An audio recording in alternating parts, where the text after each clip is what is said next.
ঠিকই আসবে, নামাজ ঠিকই আসে, আমরা কেউ আল্লাহকে ভয় করি না। আপনি একটু আল্লাহর কিছু একটু নিদর্শন দেখেন। এই হাত, এখানে আপনি আরবি যারা জানেন, এখানে হাতের মধ্যে কি আছে? আলিফ।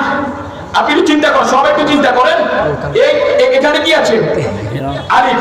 এর মানে হচ্ছে আপনি ডারে বা করলেও আট, তো একে আর আপনি মিলে যোগ করলে একে আর আপনি কত?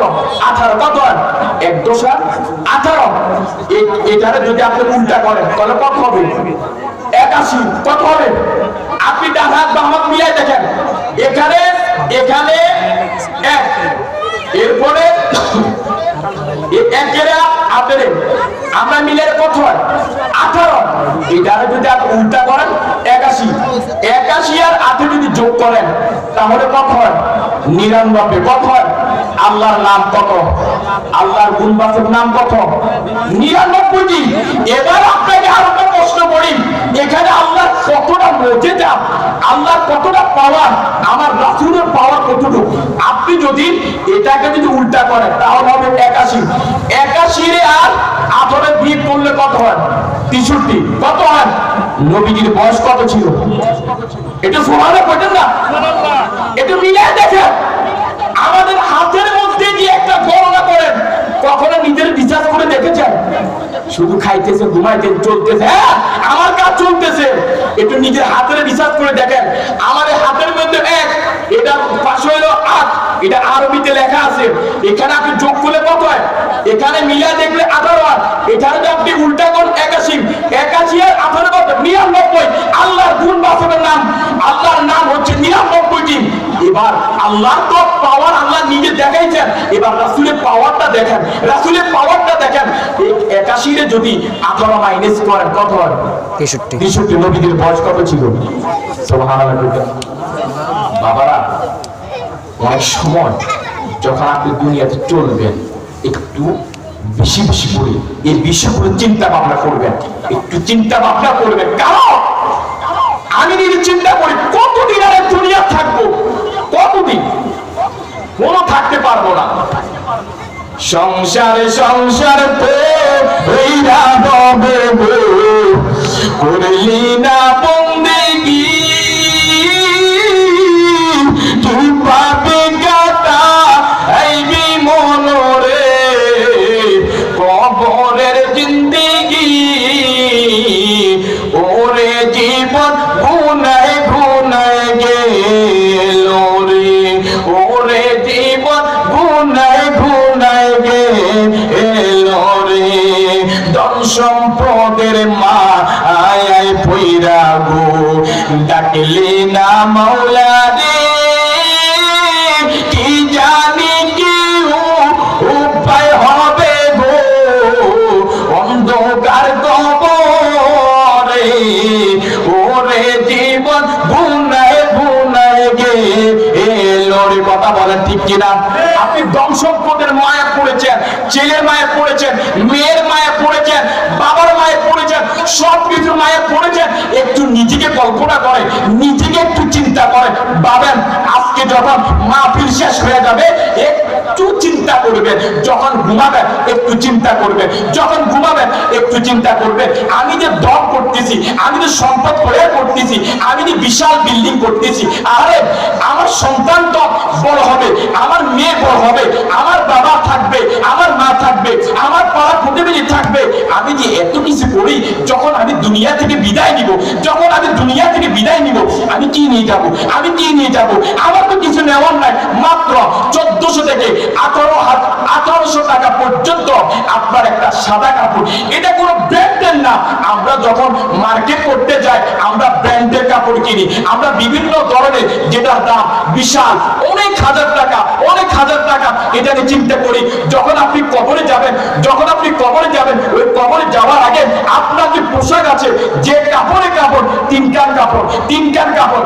মেয়ে যদি মারা যায়, মা বোনেরা যদি মারা যান, তাহলে তাদের জন্য 5 কান কাপড়। হিসাব করে দেখেন, তদন্ত নিয়ে দেখেন, এই কাপড়ের দাম 2500 থেকে 3000 টাকা।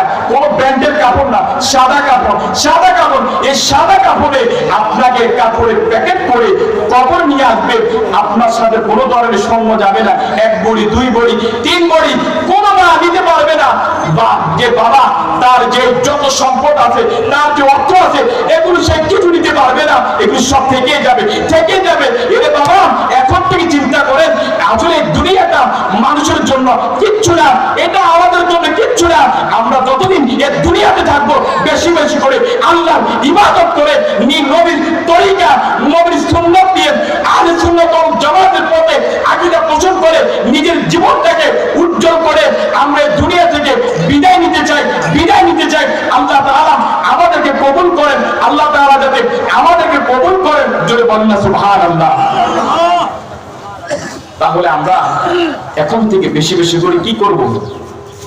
মরণটাকে একটু চিন্তা করবেন, বেশি বেশি করে, বেশি বেশি করে আমরা মরণটাকে যদি চিন্তা করতে পারি বাবারা, তাহলে আমি দেখবো এখানে অনেক মানুষ পরিবর্তন হয়ে যাবে, পরিবর্তন হয়ে যাবে, যেটা আপনি কখনো কল্পনা করতে পারবে না। যে মানুষ মৃত্যুটাকে স্মরণ করবে, যে মানুষ যে চিন্তা করবে আসলে যা শুনেছি সব শেষ, যা করেছি সব শেষ, ছেলেও আপনার জন্য কাঁদবে, মেয়েও আপনার জন্য কাঁদবে। আর আপনি যখন চলে যাবেন, চলে যাওয়ার পরে দেখবেন ওরা 2-3 দিন কাদার পরে ছেলেরা জায়গা নিয়ে হিসাব করবে, তো বাবা চলে গেছে, মা চলে গেছে, আমার আত্মীয় স্বজন চলে গেছে, এই সম্পত্তি বাদ দিয়ে দিবে। এটা নিয়ে সবাই ব্যস্ত, কথা বলে ঠিক কিনা? এটা নিয়ে ব্যস্ত থাকবে না।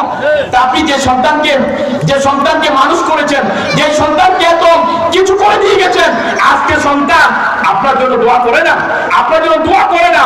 অনেক সন্তান আছে এই কবরের পাশে যায়, কবর জিয়ারত করে না। একটু কথা চিন্তা করেন, পাশে একটা মাদ্রাসা আছে, পাশে একটা মাদ্রাসা আছে। আজকে দেখবেন আমাদের বাচ্চারা জানাজার নামাজ কিভাবে পড়াতে হয়, তারা প্র্যাকটিক্যাল দেখাবে, তারা কি সুন্দর জানাজার নামাজ পড়াবে। আপনি আজকে দেখবেন তাদের সিচুয়েশন দেখে আপনি বুঝতে পারবেন আমাদের মধ্যে অনেক সন্তান আছে, ইঞ্জিনিয়ার হলো, ব্যারিস্টার হলো, আপনার যত কিছু হলো, ঠিক মতন বাবা যখন দুনিয়া থেকে বিদায় নেন, মা যখন দুনিয়া থেকে বিদায় নেন, সব যখন দুনিয়া থেকে বিদায় নেন, তখন দেখবেন ইমাম সাহেব, খতিব সাহেবকে বিছায় নেন, আমরা জানাজা কিন্তু পড়াই। কিন্তু আমাদের ছেলেরা সাধারণ বাবার জানাজা পড়বে, সাধারণ বাবার জানাজা পড়বে, তারা সাধারণ দোয়াতে পারে না, কথা বলে ঠিক কিনা? দোয়া পারে? একটু তদন্ত দেখেন। কিন্তু অথচ আপনি ছেলের জন্য কোটি কোটি টাকা আপনি খরচ করেছেন, কোটি টাকা আপনি খরচ করেছেন, যেটা আপনি নিজেও কল্পনা করতে পারবেন না। কি করলেন? এখন থেকে শিক্ষা অর্জন করেন, পাশে একটা মাদ্রাসা, এটা আপনার জন্য ভাগ্য, এটা আপনার জন্য একটা ভাগ্য। কারণ আপনি পুরা তাকায় দেখেন, কোন জায়গায় মাদ্রাসা দেখি না ওরকম ভালো পড়াশোনা হয় না। আপনি নিজে দেখবেন এই ছেলে এখান থেকে কোরআন শিক্ষা অর্জন করবে, হাদিস শিক্ষা অর্জন করবে, ছেলে কিভাবে নামাজ পড়তে হয়, কিভাবে জানাজা পড়তে হয়, কিভাবে মা বাবার খেদমত করতে হয়, এখান থেকে বাবা শিক্ষা অর্জন করতে পারবে। আল্লাহ তাআলা যাতে আমাদের মা বোনদেরকে সঠিক বুঝ দান করেন, ভালো সন্তানদেরকে যাতে পড়ান, নিজে আল্লাহর কাছে বলতে পারে যে আল্লাহ আমি তো কিচ্ছু শিখি না, আল্লাহ আমার তো কোনো শিক্ষা নেই, কোরআন জানি না, হাদিস জানি না, মাসাইল কিচ্ছু জানি না, আল্লাহ কিচ্ছু জানি না, এই শেখার মাধ্যমে আমি কিচ্ছু জানি না আল্লাহ।